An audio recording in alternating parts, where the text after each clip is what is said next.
بسم اللہ الرحمن الرحیم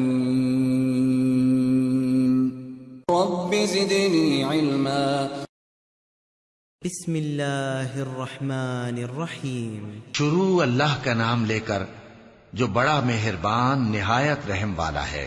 وما خلقت الجن والانس الا ليعبدون، اور میں نے جنوں اور انسانوں کو اسی لیے پیدا کیا ہے کہ وہ میری عبادت کریں۔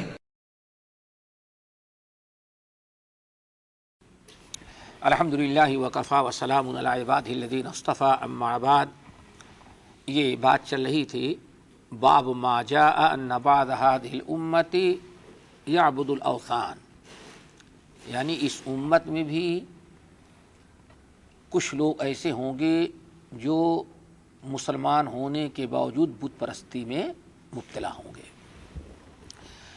اس باب میں جو احادیث اور جو قرآنی آیات بطور استدلال اور دلیل کے شیخ الاسلام رحمۃ اللہ علیہ نے پیش کیا تھا، ان کا تذکرہ مکمل ہوا۔ مسائل کی بحث چل رہی تھی، مسائل میں پہلا مسئلہ گزر چکا ہے۔ دوسرا مسئلہ شیخ الاسلام بیان فرماتے ہیں تفسیر آیت المائدہ، سورۃ المائدہ کی جو آیت ہے اس کی تفسیر۔ سورۃ المائدہ کی تفسیر جو ہے وہ کیا ہے؟ قل هل انبئکم بشر من ذلک مثوبۃ عند اللہ من لعنہ اللہ وغضب علیہ وجعل منہم القردۃ والخنازیر وعبد الطاغوت۔ اس آیت کو بطور دلیل کے پیش کیا ہے کہ اس امت میں لوگ بت کی پوجا کریں گے۔ اور دلیل کیسے بنی؟ یہ کفار مکہ، یہود، یہ لوگ کہتے تھے کہ مسلمانوں سے تو اچھے کون سے ہیں؟ یہودی ہیں، نہ ہم اللہ تعالیٰ کے بیٹے ہیں، یہ ہیں، اور بڑی لمبی لمبی باتیں ہوتی تھیں۔ اللہ اکبر۔ رب العالمین نے ارشاد فرمایا کہ اے یہودیو، تم مسلمانوں سے کیسے اچھے ہو سکتے ہو؟ کیوں؟ تم تو سب سے بدترین ہو۔ اس کی وجہ کیا ہے؟ تم وہ لوگ ہو کہ من لعنہ اللہ، جس پر اللہ نے اپنی لعنت بھیجی، وغضب علیہ، اللہ تعالیٰ کا غضب نازل ہوا ہے۔ اسی طرح سے وجعل منہم القردۃ والخنازیر، اور تم میں سے کتنے ایسے ہیں جن کو اللہ نے خنزیر اور بندر بنایا ہے۔ یہ تم اللہ تعالیٰ کے اچھے ہونے کی دلیل ہو، ایمان والوں سے تم اچھا بنتے ہو، اور تمہارے اندر کیا کیا ہوا ہے؟ اللہ رب العالمین نے خنزیر بنایا، بندر بنایا، لعنت بھیجی، غضب بھیجا، نازل کیا۔ وعبد الطاغوت، اور تم میں کتنے ایسے ہیں جن کو اللہ نے توحید سے محروم کیا اور کس کی پوجا کرنے لگے؟ وہ طاغوت، یعنی بت کی پوجا کرنے لگے۔ اب یہودیوں نے اور عیسائیوں نے طاغوت کی پوجا کی ہے۔ دلیل کیسے بنی؟ اس امت میں بھی شرک لوگ کچھ لوگ بتوں کی پوجا کریں گے۔ اس آیت سے دلیل کیسے نکلی؟ دلیل اس طرح سے نکلی کہ جو یہودیوں نے جو عمل کیا ہے، عیسائیوں نے جو کچھ کیا ہے، اللہ کے رسول نے فرمایا میرے امت کے لوگ کچھ لوگ سارا وہ کام کریں گے جو یہود و نصارہ کرتے ہیں۔ یہاں تک کہ آپ نے ارشاد فرمایا ایک ایک انچ، ایک ایک قدم ان کا تم اپناؤ گے، چھوٹا بڑا ہر طریقہ اپناؤ گے۔ سب تو نہیں اپنائیں گے، لیکن کچھ لوگ، اور آج دیکھ رہے ہیں آپ، ذرا سوچیں، اللہ کے رسول نے اس سے پہلے آج سے 1400 سال، 1450 سال بیان کیا کہ لَتَتَّبِعُنَّ سَنَنَ مَنْ كَانَ قَبْلَكُمْ شِبْرًا بِشِبْرٍ وَذِرَاعًا بِذِرَاعٍ۔ تم سے پہلے امتوں نے جو کچھ کیا ہے تم سب کچھ وہ کرو گے۔ تو صحابہ کرام نے کیا فرمایا تھا؟ آل یہود والنصارى، یہود اور نصارہ، اور کون؟ انہیں کو تو تم اچھا سمجھو کہ ترقی یافتہ۔ آج ذرا سوچیں، واللہ جو کچھ وہ کرتے ہیں، چاہے ان کا مرد کرے یا عورت کرے، وہ ساری چیزیں ہم کرتے ہیں۔ بلکہ آپ تجربہ کریں، وہ تو کر کے چھوڑ دیتے ہیں اور ہمارے مسلم ملکوں میں بھیج دیتے ہیں، اور وہ کرتے بھی نہیں۔ پھر سب کون کرتا ہے؟ ہم. وہ بس ایجاد کرتے ہیں، شروع کرتے ہیں، ایک مرتبہ سامنے آگے دکھا دیا، اب وہ کچھ اور سوچیں گے، لیکن اب اس کو آگے بڑھانے والے، کرنے والے کون ہوتے ہیں؟ ہم لوگ ہوتے ہیں. تو شرک بھی انہوں نے کیا تو شرک بھی تم کرو گے. وہ عبادت طاغوت بتوں کی پوجا کیا تو تم بھی بتوں کی پوجا کرو گے. الثالثہ تفسیر آیت الکہف، سورۃ الکہف کی آیت، یہ تیسرا مسئلہ. اس کی بھی اس سے کیسے دلیل نکلی؟ شیخ الاسلام نے تیسری آیت جو نقل کی تھی کہ اس امت میں کچھ لوگ ایسے پیدا ہوں گے جو بت کی پوجا کریں گے، اس کی ثبوت میں، اس کے دلیل میں سورۃ الکہف کی آیت پیش کی تھی. اور کیا پیش کیا تھا کہ 309 سال کے بعد جب اٹھائے گئے تو ہوا کہ تو اندر گھس گئے، لیکن جو قوم کے لوگ تھے ان کے قوم کے لوگ، انہوں نے کہا بھائی بطور یادگار کے کچھ نہ کچھ یہاں بنانا چاہیے. اختلاف ہوا. وقال الذين غلبوا على امرهم لنتخذن عليهم مسجدا. اور جو پاور والے لوگ تھے، اقتدار والے لوگ تھے، جن کو حکومت کی حمایت حاصل تھی، پاور حاصل تھا، اور وہ کون سے لوگ ہوتے ہیں؟ سیاسی لوگ ہوتے ہیں. یاد رکھو، حکومت کی پناہی پشتپاہی انہی کو حاصل ہوتی، یا تو سیاست اور یا تو باطل کا رواج اور عروج کرنا. تو اہل باطل جو تھے انہوں نے کہا یہاں ہم مسجد بنائیں گے. یہاں ہم نے تفصیل کے ساتھ بتایا تھا، دلائل کے ساتھ، کہ مسجد بنانے والے موحدین اور نیک لوگ نہیں تھے، بلکہ دنیا دار اور بے دین بد عقیدہ لوگ تھے. جیسے کہ تمام یعنی تقریباً 99% علماء اور مفسرین اور محدثین اور مورخین نے اس کی صراحت کر دیا ہے. اب دیکھیں، بنی اصحاب کہف نے اصحاب کہف پر، جہاں وہ چھپے تھے، اس غار پر لوگوں نے مسجد بنایا. کس لیے مسجد بنایا؟ کہ برکت حاصل ہوگی، ایک یہ. دوسرے یہ کہ ان کے محبت میں غلو کیا. کن کی محبت میں؟ اصحاب. صاحب بہت بڑے ولی تھے. دیکھو 309 سال تک اللہ تعالیٰ نے ان کو غار میں رکھا، لیکن اس کے باوجود بھی 309 سال کے بعد زندہ کر دو تو یہی کہیں گے نا، اللہ نے فرمایا سوئے ہوئے تھے، ہم نے سلا دیا تھا. لیکن وہ کیا کہیں گے؟ دیکھو ولی جو ہے مرتے نہیں، ولی زندہ، اللہ دنیا بھر کی چیزیں. اب اس پر انہوں نے بنا دیا. مسجد تو بنایا، آگے چل کر کے یہی شرک کا سبب بن جاتا ہے. تو یہ تیسری دلیل تھی. نمبر 4 یعنی چوتھا مسئلہ، وہی اہم مہا، اور یہ بڑے اہم مسائل میں سے ہے. کون سا؟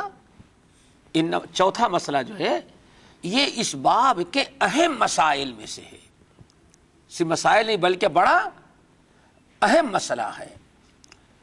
ما معنی الایمان بالجبت والطاغوت، هل هو اعتقاد قلب او موافقت اصحابها مع بغضها ومعرفت بطلانها. اس کو سمجھنے کی ضرورت ہے.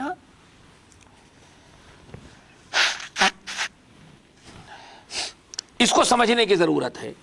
کیا کہنا چاہتے ہیں؟ پانچواں مسئلہ یہ کہ سب سے پہلے تو جبت اور طاغوت کا معنی سمجھنا چاہیے.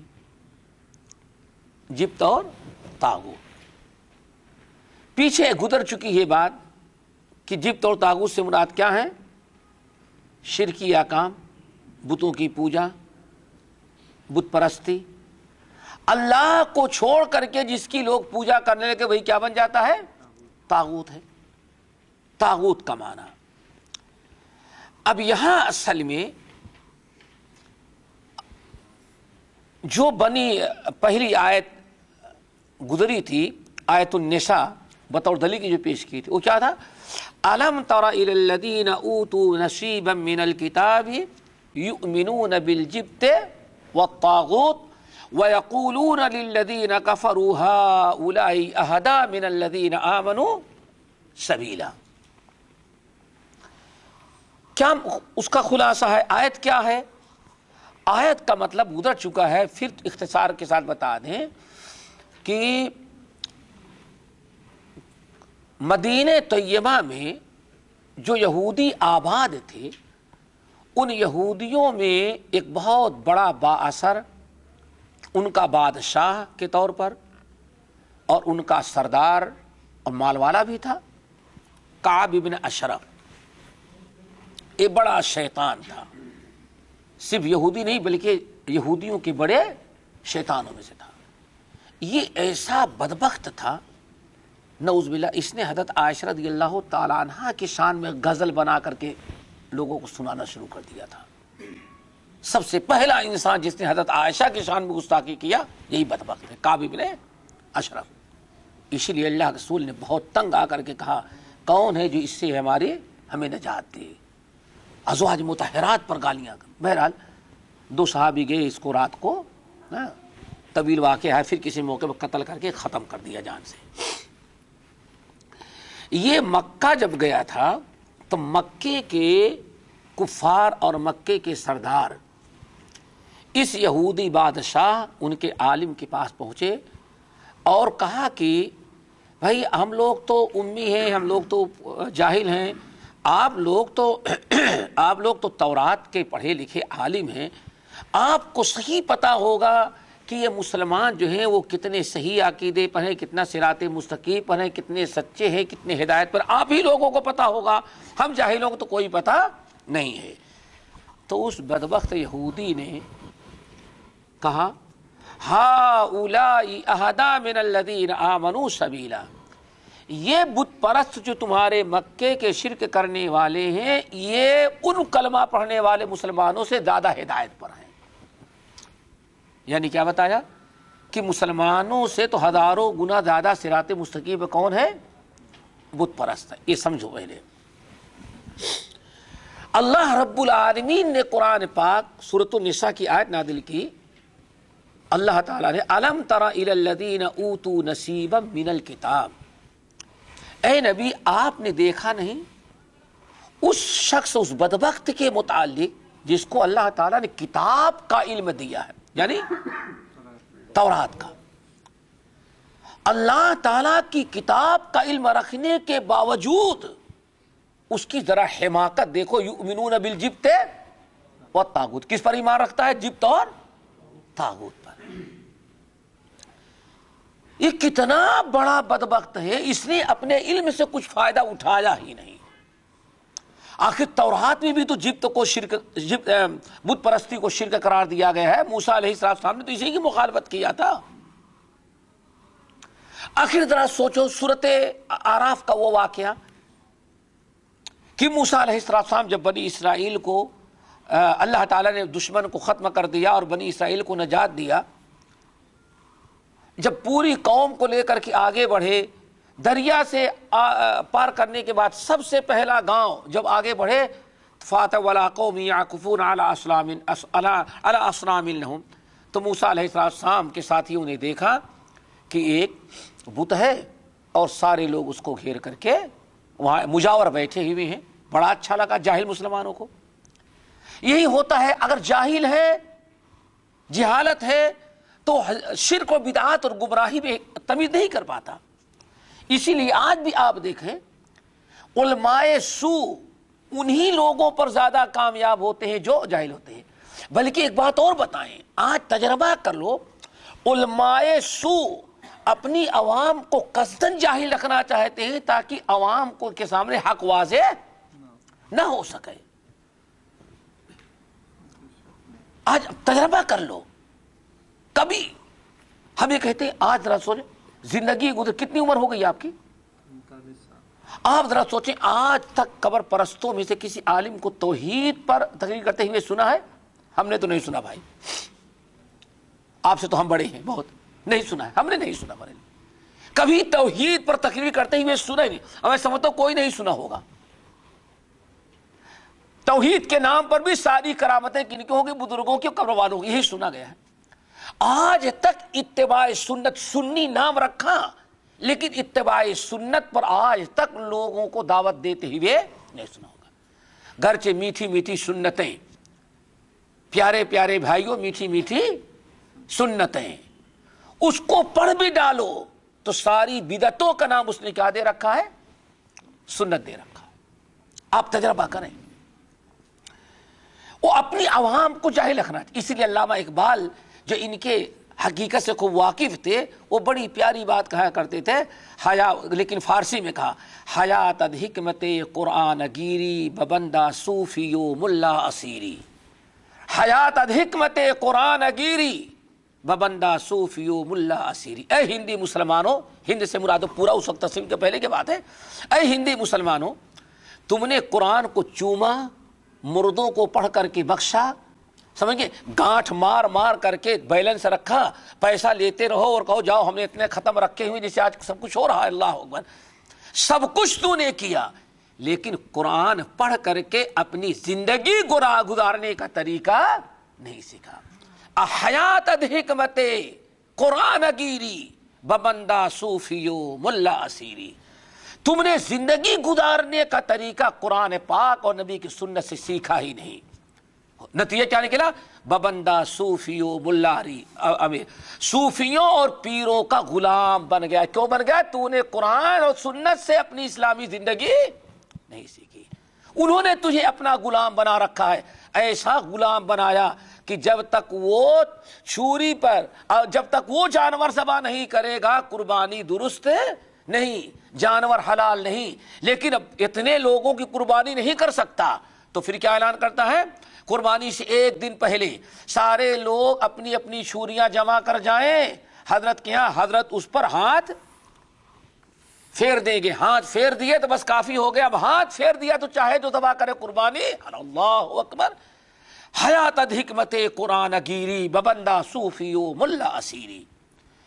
تو اللہ رب العالمین فرماتے ہیں الم تر الی الذین اوتوا نصیبا من الکتاب یؤمنون بالجبت والطاغوت. ارے اس یہودی کعب بن اشرف کو آپ حیرت کی بات نہیں ہے؟ تعجب آپ کو نہیں ہوتا؟ کتنی حیرت ناک بات ہے.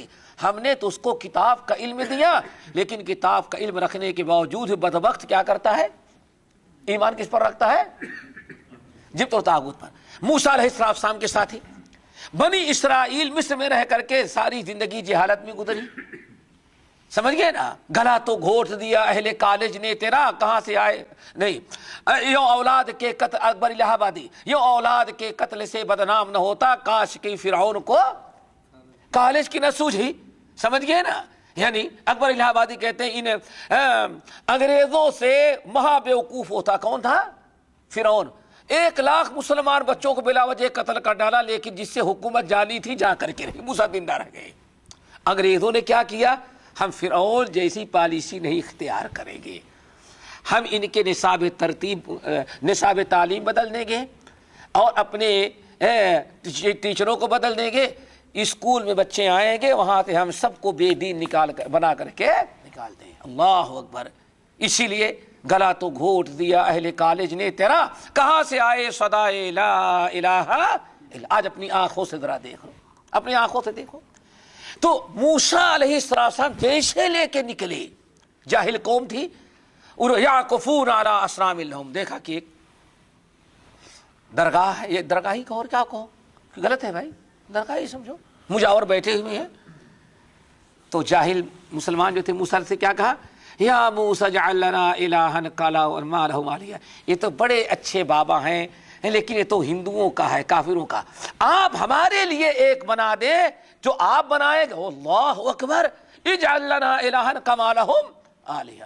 موسیٰ کلیم اللہ تمہارا بیڑا غرق ہو. ابھی ابھی اللہ نے تم پر کرم کیا، تم شرک کی دعوت دیتے ہو. اللہ کے علاوہ تمہارے لیے کوئی معبود ہم مقرر کریں. ڈاٹا ان کو. تو دیکھو موسیٰ کلیم اللہ نے بھی درگاہ پرستی، قبر پرستی اور شرک سے منع کیا. اور انہیں موسیٰ علیہ السلام پر نازل ہونے والی کتاب تورات کا یہ عالم ہے کعب بن اشرف، لیکن اس کی ضلالت و گمراہی ذرا دیکھو، کتاب اللہ کا علم رکھتے ہوئے بھی ایمان کس پر رکھتا ہے؟ جبت اور طاغوت پر۔ اب یہاں اگر کوئی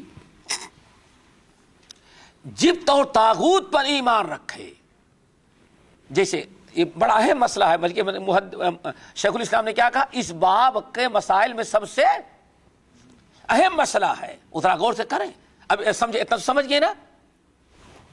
اب اس کے بعد سوال یہ ہے کہ کعب بن اشرف یہودی عالم اور اس کے ساتھی جبت، ابھی قرآن نے بیان کر دیا کس پر ایمان رکھتے تھے؟ جبت اور طاغوت پر۔ تو آیا جبت اور طاغوت پر واقعی وہ اعتقاد رکھتے تھے؟ سوچنے کی چیز ہے، دل سے اعتقاد رکھتے تھے کہ نہیں نہیں اوپر والا تو ہے، لیکن بہرحال ان کو کچھ نہ کچھ پاور اللہ کی طرف سے ٹرانسفر کر دیا گیا ہے، اور یہ کچھ نہیں تو ہماری مراد وہاں تک پہنچا دیتے ہیں۔ آیا دل سے ان اعتقاد رکھتے تھے کعب بن اشرف وغیرہ؟ جیسے غیر مسلمین بتوں کے بارے میں واقعی وہ غیر مسلموں کی طرح وہ بھی عقیدہ رکھتا تھا ایسا، یا کہ عقیدہ تو ان پر نہیں رکھتا تھا لیکن بس ظاہری طور پر مشرکوں کی موافقت کرتا تھا؟ یہ سمجھنے کی چیز ہے، سب سے اہم مسئلہ اس باب کا ہے۔ سمجھو، پہلے تو آپ سمجھ گئے کہ اللہ تعالیٰ نے بڑے تعجب کرنے کا حکم دیا کہ تورات کا علم رکھنے کے باوجود بھی، آسمانی کتاب پر علم رکھنے کے باوجود بھی یہ کیا کرتا ہے؟ جبت و طاغوت پر تصدیق کرتا ہے۔ ایمان کے معنی تصدیق۔ اب آیا تصدیق اس کی کیسی تھی؟ آیا واقعی دل سے تصدیق کرتا تھا جیسے بت پرست بتوں کی تصدیق کرتے ہیں، دل سے ان کو مشکل کشا، حاجت روا سب کچھ سمجھتے ہیں؟ ویسے ہی یہ کعب بن اشرف تورات پر ایمان رکھنے کے باوجود غیر مسلموں کی طرح جبت و طاغوت پر ایمان رکھتا تھا، یا کہتا تو ایمان تو نہیں رکھتا تھا، سمجھتا تھا کہ یہ بت ہے، نقصان اور فائدے کے مالک نہیں، بس وہ ان کی موافقت اور دوستی نبھانے کے لیے یہ کر رہا تھا۔ تو اب دو شکلیں ہیں، اگر وہ کوئی انسان، یا جیسے کعب بن اشرف کی بات ہو رہی یہودیوں، اگر واقعی وہ دل کی تصدیق کے ساتھ جبت و طاغوت پر ایمان ویسے ہی رکھتے رہے جیسے غیر مسلمی رکھتے ہیں، بت پرست رکھتے ہیں، تو واقعی اب اس کے کافر ہو جانے اور اس آیت کے وعید میں شامل ہونے میں کوئی شک نہیں۔ واقعی وہ اہل کتاب سے نکل کر کے گرچہ ایمان تورات پر رکھتا رہا، لیکن پکا مشرک اور غیر مسلم بن چکا تھا، بت پرست۔ کیا بن چکا تھا؟ بت پرست بن چکا تھا۔ اور اگر وہ دل سے تصدیق نہیں کرتا رہا، صرف مسلمانوں کی غور سمجھے، صرف مسلمانوں کی عداوت میں وہ ان کی تائید کرتا تھا، موافقت کرتا رہا، جس کو کہتے ہیں حب علی نہیں بلکہ بغض معاویہ۔ علی سے محبت تو نہیں ہے، بس معاویہ سے نفرت ہے، وہ انتقام لینا چاہتے ہیں۔ یہ بڑا عجیب و غریب محدثین اور علماء کے اہل علم کے نزدیک مشہور ہے، بھائی حب علی کا معاملہ نہیں، سارا معاملہ کیا؟ بغض معاویہ کا ہے، نعوذ باللہ من ذالک۔ وہاں بت پرستی کا، وہ بھی بت کی پوجا نہیں کرتا تھا، بدبخت سمجھتا تھا کہ یہ بت پرستی غلط ہے، لیکن جب مسلمانوں کا معاملہ آیا تو مسلمانوں کی نفرت میں اور مسلمانوں سے بغض کی وجہ سے اس نے جبت و طاغوت کی عبادت کو مسلمانوں کے جو اللہ کی عبادت کرتے تھے اس سے بہتر عبادت کر دیا۔ وہ سمجھتا تھا کہ اللہ کی، یعنی ان بتوں کی عبادت جو ہے وہ غلط ہے، لیکن کیوں ایسے کہا؟ مسلمانوں کی مخالفت میں غیروں کی تائید کی۔ اگر یہ کر رہا تھا تو جب بھی بہرحال خطرے سے خالی نہیں ہے خطرہ، کہ اتنے سے بھی ایک انسان اگر اس مسلمانوں کی مخالفت میں بت پرستوں کی تائید بت پرستی کی تائید کرتا ہے، گرچہ اس کو سمجھتے ہیں کہ ہاں بت پرستی غلط ہے، لیکن مسلمانوں اور موحدین کے بغض، اناد، نفرت یا اپنے سیاسی مفاد کی بنا پر کس کی تائید کرتا ہے؟ وہ بت پرستوں کی، تو بہرحال ایک خطرے میں ہے، خطرہ ہے، اور ممکن ہے کہ یہ اپنی نفرت کی بنا پر اسلام سے خارج ہو جائے، سیدھے کہاں پہنچ جائے؟ وہ جیسے کعب ابن اشرف کا عقیدہ تھا۔ اللہ تعالی ہم سب لوگوں کو محفوظ رکھے۔ بات سمجھ گئی ہے؟ پانچواں مسئلہ۔ نمبر 6 نہیں، چوتھا مسئلہ تھا الخامسۃ، یہ بھی بڑا اہم ہے۔ ہم نے کہا جو شیخ الاسلام نے بڑا عجیب و غریب انداز اپنایا، ماشاءاللہ، جتنا آپ پڑھ لیتے ہیں مسائل میں سب کیا کہتے ہیں اس کو؟ مراجع ہو جاتا ہے۔ مراجع کو کیا کہتے ہیں بھائی؟ ریپیٹ نہیں، اس کو کچھ اور کہتے ہیں، کیا؟ ہاں، ڈیویژن۔ ہاں، یہ دیکھو، یہ سب پورا جتنا کچھ آپ نے پڑھا سب تازہ کر دیتے ہیں الحمدللہ۔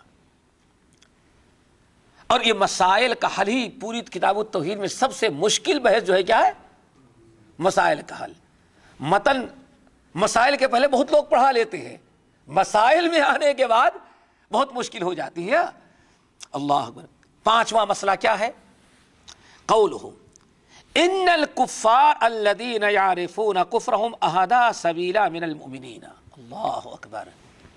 پتہ نہیں اس کسوٹی پر آج کتنے لوگ نکلیں گے۔ ہاں، ہمارے بھائی بیٹھے ہوئے ہیں، ان کا ارباب ذرا سا، گرچہ آپ جیسے دیندار ہو، نمازی ہو، سب کچھ، ذرا سا تکلیف پہنچے تو کیا اللہ کی قسم ان سے اچھے تو یہودی ہیں۔ بھائی یہاں میں لوگوں سے باتیں سنتا رہتا ہوں ایسے، یہ میں کہتا ہوں سب سنتے ہوں گے، ارے ان سے اچھے تو کیا ہیں؟ وہ کفار ہیں، اور سب چھوڑ دو۔ اللہ اکبر۔ نام نہیں لیتا میں، ہمارے یہ بھائی تو آسانی سے سمجھ جائیں گے یہ لوگ۔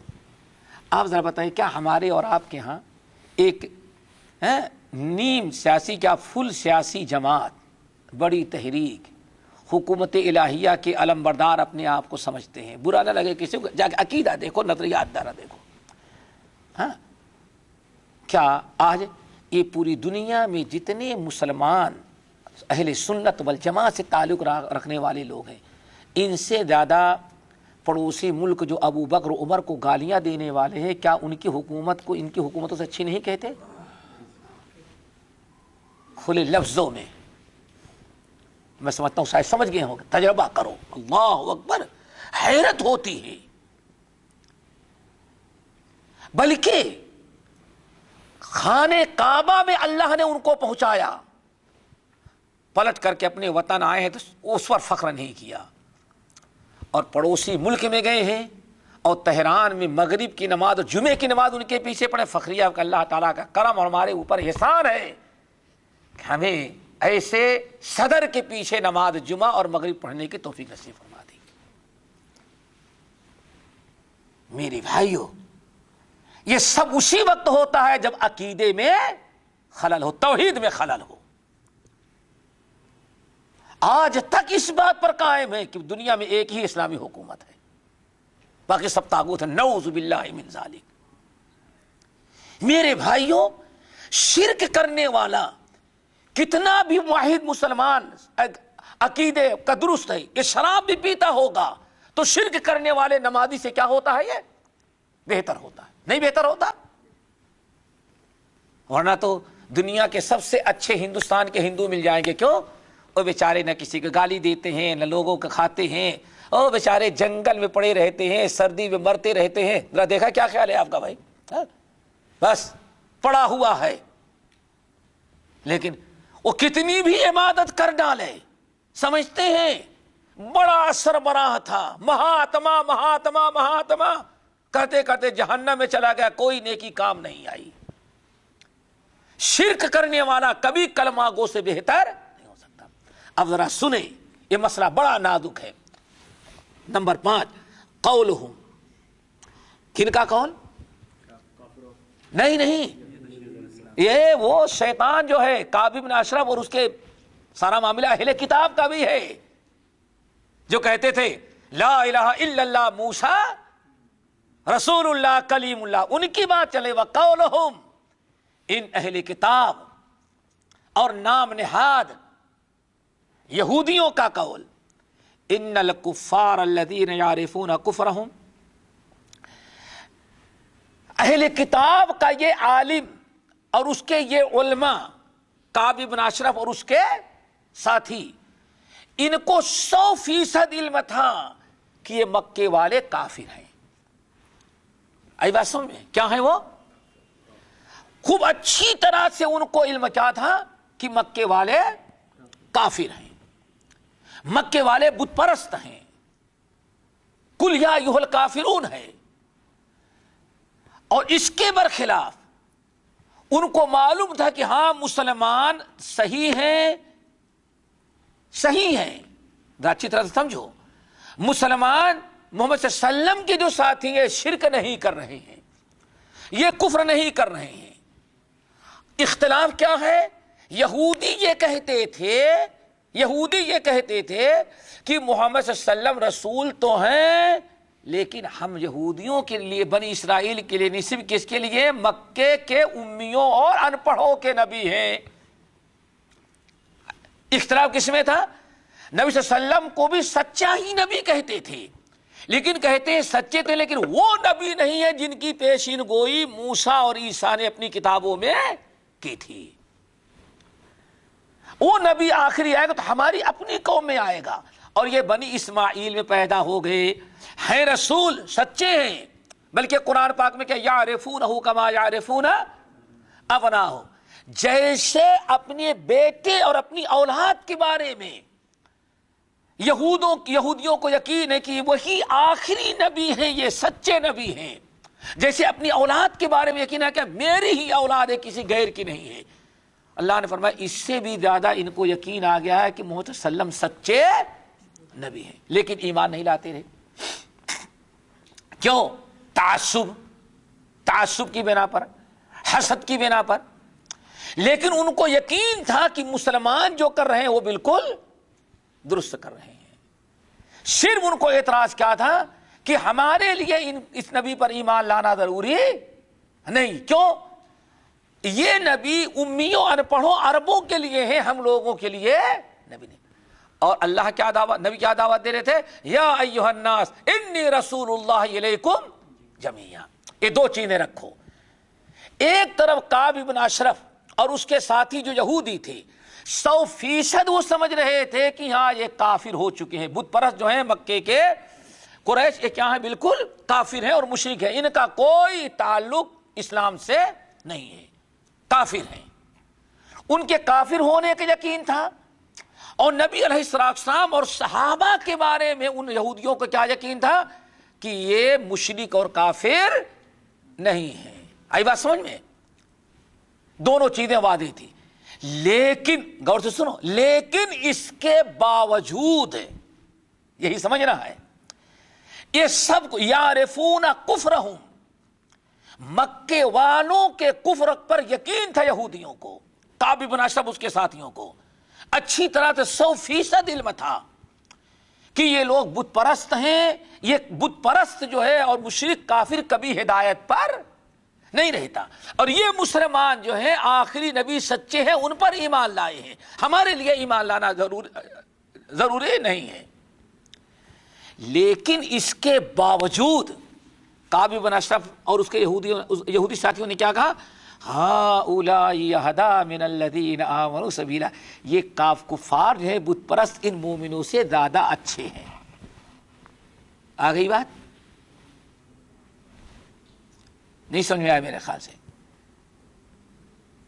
کتنا بڑا جرم ہے۔ اب یہاں کیا اس نے جرم کیا؟ جرم عظیم، مسلمانوں کو، کلمہ پڑھنے والوں کو، توحید اور رسالت پر ایمان رکھنے والوں پر اس نے کس کو فوقیت دے دیا؟ کافروں کو۔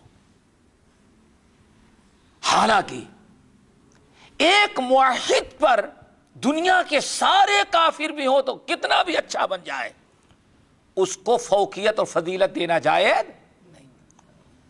کعب بن اشرف اور اس کے ساتھیوں نے سب سے بڑی حماقت اور غلطی کیا کیا ہؤلاء یہ مکے کے بت پرست جو ہے اہدا من الذین آمنوا سبیلا، ان ایمان والوں سے تو زیادہ صراط مستقیم ہدایت پر یہ ہے۔ پتہ کیا چلا کہ جہاں کسی انسان نے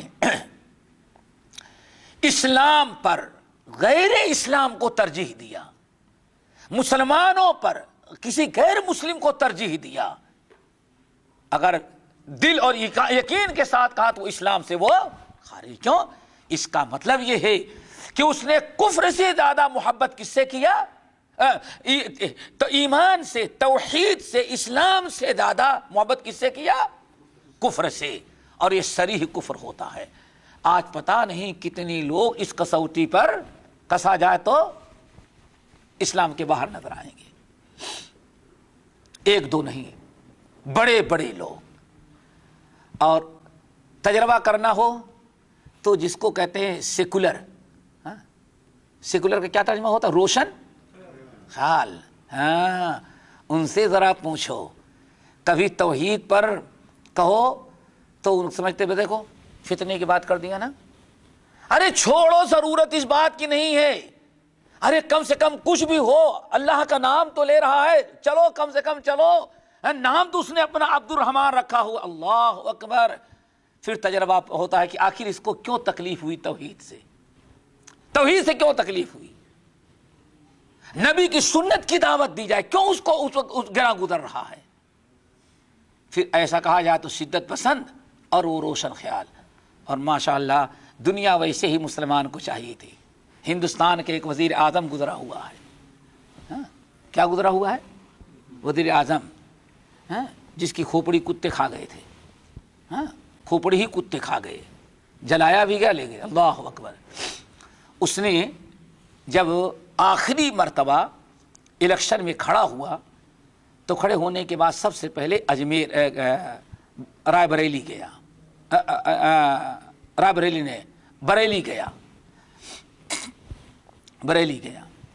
بریلی میں اس کا نظام مولانا احمد رضا خان کے درگاہ پر حاضری دی گئی۔ اس نے بہرحال، اور جب وہ گیا تو چونکہ کئی زبانوں کا مالک ہے، اردو بھی پڑھا ہوا ہے، تو احمد رضا خان کی یا جو شرک و بدعت کی کتابیں ہیں اس کو دیا، اس کو اس نے پڑھا۔ پھر اس کے بعد اجمیر گیا۔ کیوں گیا؟ اس کافر کا، وزیر اعظم کا اس بات پر یقین ہے، اس کو یہی تعلیم دی کہ کتنے بھی مشکلات ہوں لیکن درگاہ پر چادر چڑھا دیں گے، وہاں پہنچ جائیں گے تو بہرحال وہ ہمیں پھر دوبارہ جتا دیں گے، کامیاب بنا دیں گے۔ اللہ اکبر، اس نیت سے گیا۔ اس لیے کہا جاتا ہے دنیا میں سب سے بڑی چادر جس نے آج تک درگاہ پر چڑھائی ہے وہی ہندوستان کا وزیر اعظم۔ اتنا بڑا چادر آج تک دنیا میں کسی درگاہ پر نہیں چڑھائی۔ وہاں سے آنے کے بعد بیان دیا کہ ہندوستان میں ایک ہی عالم ہے اور اس کے ماننے والے جو یہاں کے حساب سے ملک میں ہندو مسلم دونوں ایک بن کر کے رہ سکتے ہیں۔ وہ کون عالم ہے؟ احمد رضا خان، اور اس کی کتاب ہے۔ کس نے بیان دیا؟ وزیر اعظم ہند۔ اللہ اکبر، کتنی صفائی کے ساتھ کتاب کو پڑھا تو سمجھ گیا کہ صرف الفاظ کا فرق ہے، کام تو دونوں کا ایک ہی ہے۔ بڑے اچھے انداز میں اس نے فخریہ طور پر اعلان کیا۔ میرے بھائیوں، اب ذرا سوچو، نام بدلنے سے کوئی بات نہیں بنتی، یہاں تو معاملہ ہے عقیدے کا، عمل کا۔ اب کیسے کہا جا سکتا ہے ہؤلاء اہدی من الذین آمنوا سبیلا؟ اس لیے ضروری ہے اس نقطے کو سمجھیں کہ ایمان والوں پر کسی باطل کو ترجیح دینے سے انسان ممکن ہے اسلام سے نکل جائے۔ اور کعب بن اشرف کا طریقہ یہودی کا اس نے اپنایا۔ اس لیے ہمیشہ حق کا ساتھ دینا چاہیے، اور اہل حق پر کسی باطل کو کبھی ترجیح دینا جائز نہیں ہے۔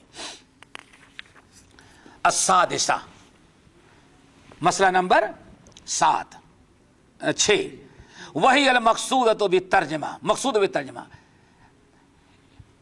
مسئلہ نمبر 6 جو ہے، یہاں جو یہ باب قائم کیا گیا ہے، کیا باب ہے؟ اس امت میں بھی کچھ لوگ شرک میں، بت پرستی میں مبتلا ہوں گے۔ یہ مسئلہ بیان کرنے کے لیے جو باب قائم کیا گیا ہے وہ 6واں مسئلہ ہے۔ کیا ہے؟ ان ھذا لا بد ان یوجد فی ھذہ الامہ، کہ یہ ضروری ہے، یقینی طور پر کہ اس امت میں ایسے لوگ پیدا ہوں گے، کچھ لوگ پیدا ہوں گے جو باقاعدہ بت کی پوجا کریں گے، جیسے حضرت ابو سعید خدری رضی اللہ تعالیٰ عنہ کے حدیث میں صراحت آ چکی ہے، گزر چکی، ٹھیک ہے نا۔ السابعہ، نمبر 7، تصریح بوقوعها عنی عبادت الاوثان، بلکہ حضرت ابو سعید خدری رضی اللہ تعالیٰ عنہ کے علاوہ صحیح مسلم، ابو داؤد، ترمذی، احمد بن حنبل، ان تمام حدیث کی کتابوں سے مصنف نے ثوبان رضی اللہ تعالیٰ عنہ کی جو روایت نقل کیا ہے، اس میں تو آپ نے واضح کر دیا ہے، لا تقوم الساعۃ، قیامت اس وقت تک قائم نہیں ہوگی جب تک کہ میری امت کے کچھ ایک جماعتی فئام، میری امت کے کچھ گروہ بت پرستی کرنا نہ شروع کر دیں۔ یعنی باقاعدہ اللہ کے رسول نے وضاحت کر دیا ہے کہ اس امت میں بھی بت پرستی لوگ کریں گے۔ الثامنہ، نمبر 8، العجب العجاب، بڑے تعجب کی بات ہے، خروج من یدعی النبوۃ، کہ اس امت میں کچھ لوگ پیدا ہوں گے جو بت پرستی تو دور کی بات ہے، وہ خود نبوت کا دعویٰ بھی کر دیں گے۔ پیچھے حدیث گزر چکی ہے کہ اس امت میں کم سے کم کتنے لوگ پیدا ہوں گے؟ 30 کذابون دجالون، ہاں، اللہ اکبر۔ اور وتصریح بأن من هذه الامہ، اور اللہ رسول نے یہ بھی وضاحت کر دیا میری امت میں، کس میں؟ میری امت میں، اللہ اکبر۔ ارے جب بت پرستی تو جہاں دور کی چیز ہے، جب سیدھے نبی بننے کا دعویٰ کرنے لگیں گے تو بت پرستی کون سی مشکل چیز ہے، اللہ اکبر۔ اور وہ یہ بھی کہتا ہوگا قرآن بھی حق ہے، رسول بھی حق ہے، محمد خاتم النبیین بھی ہیں، ان تمام چیزوں کے باوجود جب ایسا کوئی شیطان کھڑا ہو کے دعویٰ کرے گا تو اس کے بھی تصدیق کرنے والے، اس کے بھی پیچھے چلنے والے مل جائیں گے۔ آج دیکھیں دنیا میں سب سے زیادہ دنیاوی اعتبار سے عیش کرنا ہے تو کیا بن جاؤ؟ قادیانی بن جاؤ۔ سب سے آج آسانی سے کاروبار بھی لگ جائیں گے، شادیاں بھی ہو جائیں گی، دکان بھی لگ جائے گی۔ کیا خیال ہے آپ لوگوں کا؟ معلوم نہیں معلوم ہے؟ اور آج تک کمال ہے، کوئی ہندو اس بدبخت کو نہیں تسلیم کیا تو کون کیا؟ جاہل مسلمانوں نے۔ تو سب کچھ ہو سکتا ہے تو بت پرستی کیوں نہیں ہو سکتی؟ اللہ کے بندو،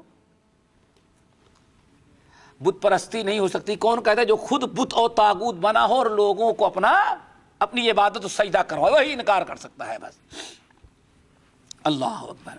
جیسے مختار بن عبید صحابہ کرام کے آخری دور میں پیدا ہوا بہت سارے لوگ۔ التاسعہ، نمبر 9، البشارۃ بأن الحق لا يزول بالکلیہ کما زال فیما مضی بل لا تزال علیہ طائفۃ۔ اللہ اکبر۔ مسئلہ نمبر 9، اس بات کی بھی اللہ کے رسول صلی اللہ علیہ وسلم نے وضاحت کر دی، پیشین گوئی کی اور بشارت سنائی ہے کہ کتنے بھی فتنے پیدا ہو جائیں، کتنے بھی نبوت کا دعویٰ کرنے والے آ جائیں، کتنے بھی گروہ جا کر کے بتوں کے مشرکوں سے مل جائیں، بت پرستی کرنے لگیں، لیکن اس امت میں ایک گروہ برابر موجود رہے گا جو باطل سے کبھی سمجھوتا نہیں کرے گا، حق پر قائم رہے گا۔ مخالفت کرنے والے مخالفت کریں گے اور ان کو دنیا سے نیست و نابود کر دینے والے مٹانے کے لیے کوشش کریں گے، لیکن ان تمام چیزوں کے باوجود اس گروہ کو دنیا سے ختم نہیں کیا۔ کیوں؟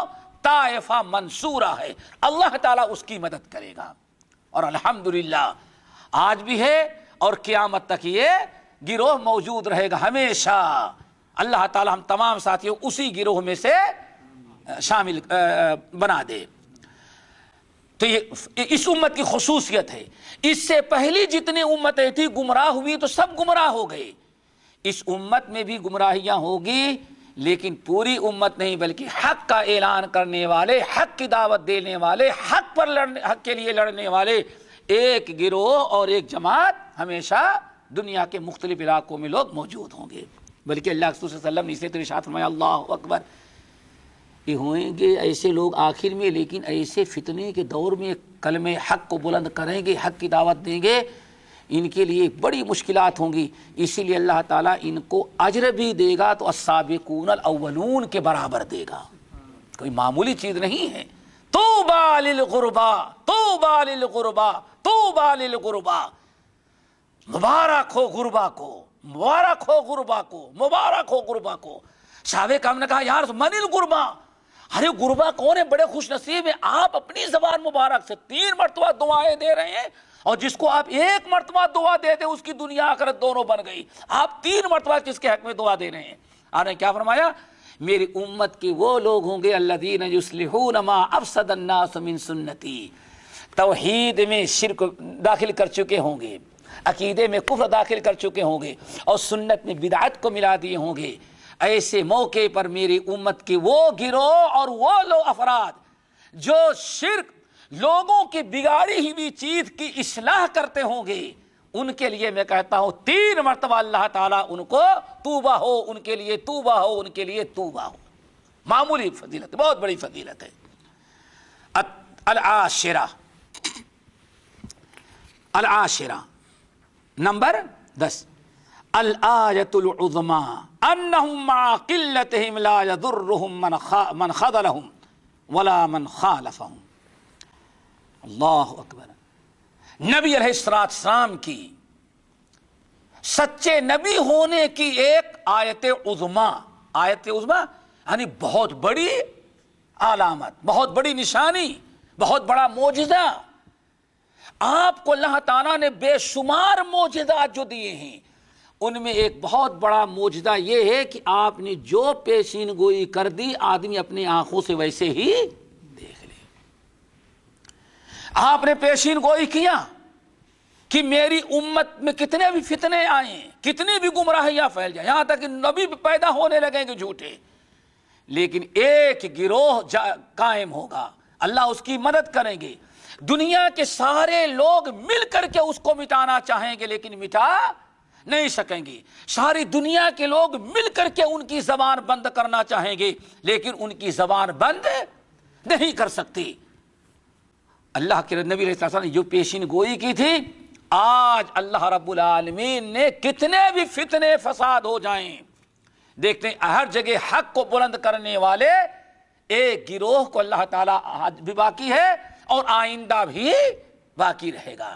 کبھی انہیں قید کیا جائے گا، کبھی جیلوں میں ڈالا جائے گا، کبھی انہیں نظر بند کیا جائے گا، کبھی انہیں بے دخل کیا جائے گا، طرح طرح سے مصیبتیں آئیں گی، لیکن اس گروہ کو دنیا سے کوئی مٹا نہیں سکتا۔ ہاں دیکھتے نہیں، جب اکبر بادشاہ نے دین اکبری جس کا نام دین الہی دیا تھا آخر کار اس نے ایجاد کیا، تو جیل میں بھی رہ کر کے مجدد الفسانی رحمت اللہ علیہ نے حق کی آواز بلند کیا۔ جیل سے باہر رہنے والے تو بدعقیدہ ہو گئے، لیکن جیل میں جتنے نمبری قیدی تھے سب کو انہوں نے موحد متبع سنت بنایا، اور جو بڑے بڑے مجرم تھے جیل میں رہ کر کے تہجد گزار بن گئے۔ وہ انسان جہاں بھی رہے گا حق کو اللہ حق باقی رہے گا قیامت تک، اس لیے اللہ تعالیٰ ایک گروہ کو بھی ایسے ہمیشہ زندہ رکھے گا۔ نبی علیہ السلام نے جیسے فرمایا پیشین گوئی کی اپنی آنکھوں سے دیکھ لیں، یہ نبی کے سچے نبی ہونے کی دلیل اور معجزہ ہے۔ الحادیۃ عشرہ نمبر 11، ان ذالک شرط الی قیام الساعہ، اور یہ کب تک قائم رہے گی؟ ہاں یہ ختم ہونے والے نہیں۔ الثانیۃ عشرہ، اللہ اکبر، مسئلہ نمبر 12 ما فیہ من الآیات العظیمہ منہا اخبارہ بان اللہ ذوال لہ المشارق والمغارب. اس حدیث میں جو ابھی پڑھ چکے ہیں اس میں بڑی بڑی نشانیاں اور نبی کے معجزات، ہاں اللہ رب العالمین کی قدرتوں کی نشانیاں ہیں. ان میں سے کیا ہے؟ آپ نے کیا بیان فرمایا؟ اے لوگو، مشرق اور مغرب کی زمین کو اللہ نے کیا کیا؟ سمیٹ دیا، یہاں تک کہ میں سب کچھ دیکھ لیا. بڑے بڑے محلوں میں کیا کیا رکھا اللہ نے ہم کو سب کچھ دکھا دیا. یہ آپ کا بہت بڑا کیا تھا؟ معجزہ اور کمال تھا. اور یہ بھی وَأَخْبَرَ بِمَعْنَى ذَلِكَ فَوَقَعَ كَمَا أَخْبَرَ بِخِلَافِ الْجُنُوبِ وَالشِّمَالِ. اللہ کے رسول نے کیا بیان فرمایا تھا؟ مشرق اور مغرب. اسی لیے اسلام میں سب سے زیادہ کہاں پھیلا؟ مشرق اور مغرب. یہ بھی اللہ کے نبی علیہ السلام کا ایک معجزہ ہے. اسی طرح سے آپ نے کیا ارشاد فرمایا کہ اللہ اکبر، آپ نے ارشاد یہ فرمایا کہ میری امت پر جب تلوار، میری امت آپس میں لڑنے لگی کہ تلوار اٹھے گی تو پھر قیامت تک یہ تلوار ختم ہونے والی نہیں ہے. پھر آپ نے کیا پیشین گوئی کی؟ ہم نے دعا مانگی 3 چیزوں کی تو اللہ نے کیا بیان فرمایا؟ آپ کی دعا قبول تو کر لے رہے ہیں کہ کسی ایسی قوم کو، غیر قوم کو آپ کی امت پر نہیں مسلط کریں گے کہ آ کر کے آپ کی امت کو ہلاک کرے اور امت کی ماں اور بہنوں کی عزت لوٹے بادیا بنائے. ہم نے آپ کی دعا قبول کر لی، لیکن کب تک؟ جب تک آپ مسلمان، آپ کی امتی آپس میں نہ لڑنے لگیں. جب آپس میں لڑنے لگیں گے تو غیر قوم کو اللہ اکبر، کتنی بڑی نشانی تھی. اور آج اپنی آنکھوں سے دیکھ لو. اللہ اکبر. اسی طرح سے نبی علیہ السلام سے کیا فرمایا؟ میری امت پر مجھے سب سے زیادہ جو ڈر ہے وہ یہ کہ علماء ائمہ ضلال ایسے پیشوا پیدا ہوں گے جو لوگوں کو جہنم کے دروازے پر کھڑے ہو کر کے لوگوں کو جہنم کی طرف بلاتے ہوں گے. کیا مطلب؟ ایسے کفر، بدعات، ضلالت کی طرف لوگوں کو بلاتے رہیں گے اور لوگ قبول کریں گے، اس سب کو لے کر کے جہنم میں چلا جائے گا، جس کی تفصیل گزر چکی ہے. اللہ اکبر. یہ ساری چیزیں جو اللہ کے رسول نے بیان کی، پیشین گوئی کی، سب آج اپنی آنکھوں سے دیکھ لیں. مسئلہ نمبر 13 حصر الخوف علی امتہ من الائمۃ المضلین. نبی علیہ السلام نے اللہ اکبر کیا فرمایا؟ سب سے زیادہ مجھے جس چیز کا اپنی امت پر ڈر ہے، صرف سب سے زیادہ جس چیز کا ڈر ہے وہ کیا ہے؟ الائمۃ المضلین.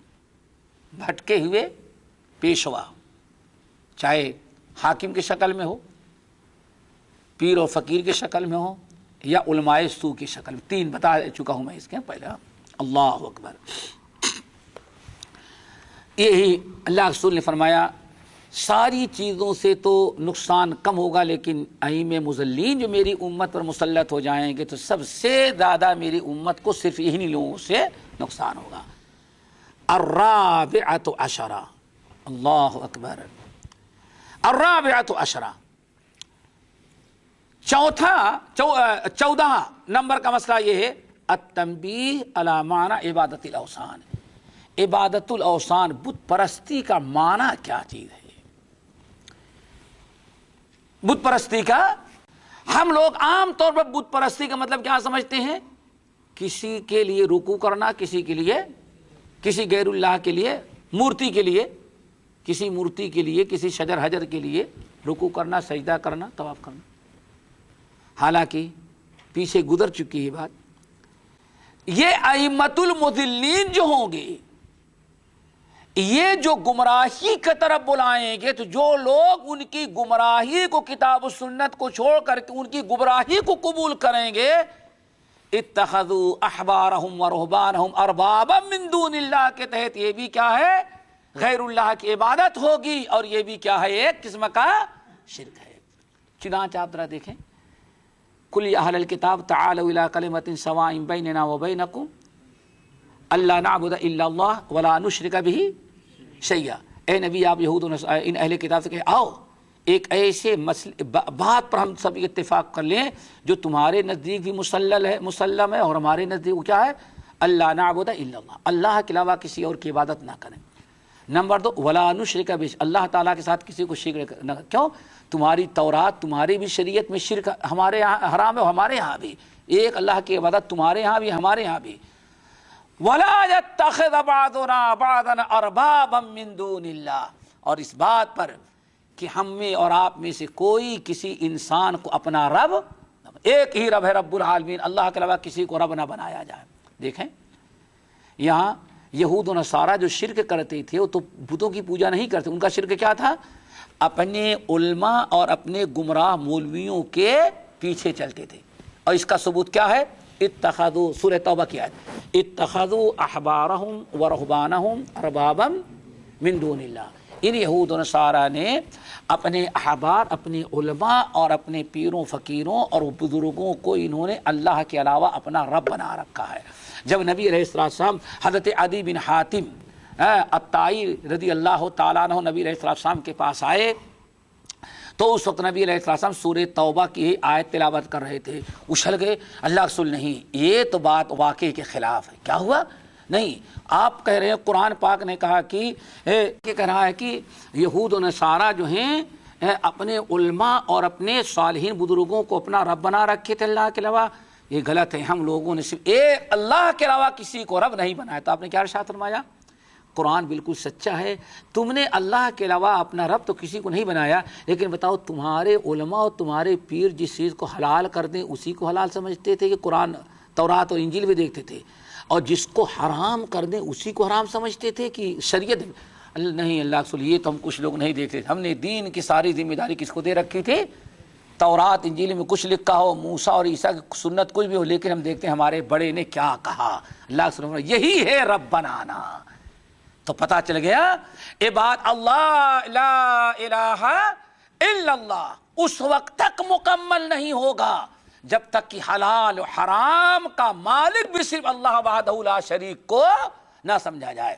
کسی گمراہ عالم، کسی گمراہ امام اور پیشوا کی گمراہی اور کفریہ شرکیہ ضلالت دہریت کو اگر ہم سمجھیں کہ ہاں واقعی اس جو کہہ رہا ہے اسی کے اطاعت ہم پر ضروری ہے، اور اسلام کو نہ دیکھا جائے، کتاب و سنت نہ دیکھی جائے، تو یہ بھی کیا ہے؟ غیر اللہ کی عبادت ہے۔